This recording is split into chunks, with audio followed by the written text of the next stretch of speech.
Palakkad CPM panchayat president BJPയിൽ ചേർന്നു. Pulpally panchayat president ബാലഗംഗാധരനാണ് CPMയിൽ ചേർന്നത്.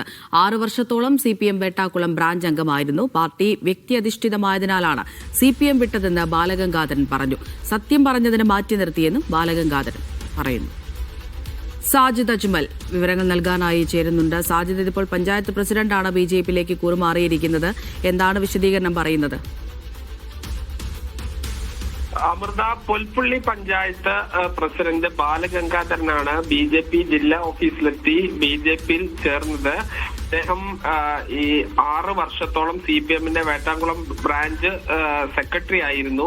അദ്ദേഹം പറയുന്നത് താൻ പഞ്ചായത്ത് പ്രസിഡന്റ് ആയതിനു ശേഷം CPMുമായി ചില അഭിപ്രായ ഭിന്നതകളും പ്രശ്നങ്ങളും ഉണ്ടായിരുന്നു എന്നുള്ളതാണ്. എന്നാൽ ആ കാര്യങ്ങൾ ഉണ്ടായിരിക്കെ തന്നെ പഞ്ചായത്ത് പ്രസിഡന്റായി തുടർന്നു. എന്നെ തന്നെ മാറ്റാൻ CPM ശ്രമിച്ചിട്ടില്ല എന്നും അദ്ദേഹം പറയുന്നു. എന്തായാലും ഒരു പഞ്ചായത്ത് പ്രസിഡന്റും മുൻ ബ്രാഞ്ച് സെക്രട്ടറിയുമാണ് BJPയിൽ ചേർന്നിരിക്കുന്നത്. BJPയുടെ ജില്ലാ പ്രസിഡന്റ് പ്രശാന്ത് ശിവൻ ഷാള അണിയിച്ച് അദ്ദേഹത്തിന് സ്വീകരണം നൽകുകയും ചെയ്തു. ശരി സാജിദ്.